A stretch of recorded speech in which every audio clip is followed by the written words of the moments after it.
It was an ordinary Tuesday morning at Keisei High School in Tokyo when Haruto Mizuki realized something strange. He was late again.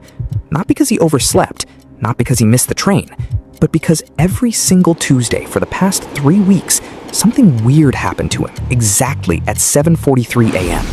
He would blink, and the world would pause.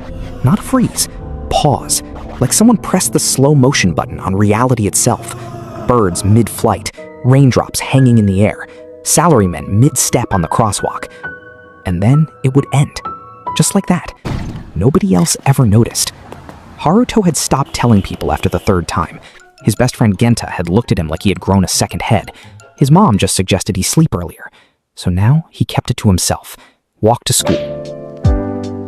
Slightly unsettled, and tried to be a normal 17-year-old. He was pretty good at normal.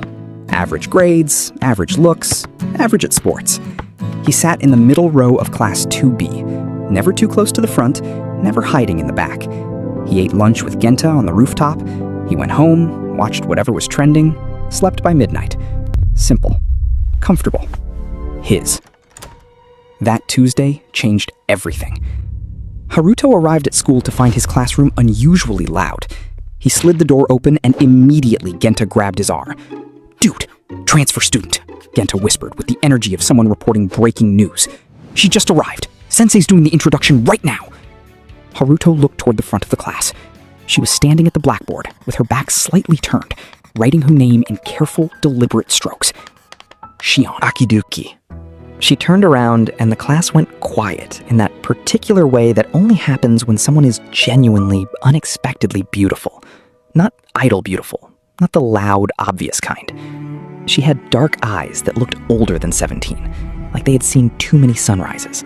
Her uniform was perfectly neat. Her expression was calm, not cold, not warm, just settled, like someone who had already decided how this day was going to go. She scanned the room slowly, and then her eyes landed on Haruto. She stopped scanning. Haruto felt his stomach do something uncomfortable. She's looking at me, he thought. Why is she looking at me? Then Sensei pointed to the empty seat beside Haruto, the one that had been empty since Yamada transferred out last month. Of course. She sat down without a word, Pulled out her notebook, opened it to a page that was already filled with neat handwriting.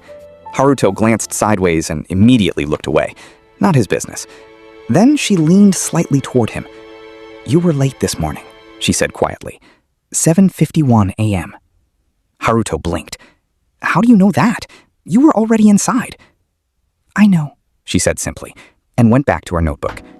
Haruto stared at the blackboard and decided that was a very weird thing to say to someone you just met. At lunch, Gento was already building theories. "She's definitely from some rich family. Did you see how she just sat there? Like a queen," Genta said, unwrapping his sandwich with great drama. "Did she talk to you? You were sitting next to her."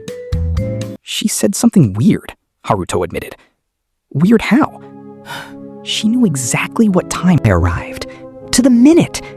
Genta pointed his sandwich at him. "Stalker. We have never met before in our lives." "Classic stalker move, then." Haruto threw a chip at him. After lunch, he went back to the classroom early to get his textbook. The room was empty except for Shion, who was standing at the window, looking at the school courtyard below. She had her notebook open in her hands. Haruto grabbed his book and was about to leave. "It happens at 7:43, she said, without turning around. He froze. "What does?" "The pause," she said. "Every Tuesday, 7:43 a.m., the world slows down for you. Has been for 3 weeks." The room felt very quiet suddenly. Haruto set his book down slowly. "How do you know that?" She finally turned, those old eyes again. "Because I am the reason it happens."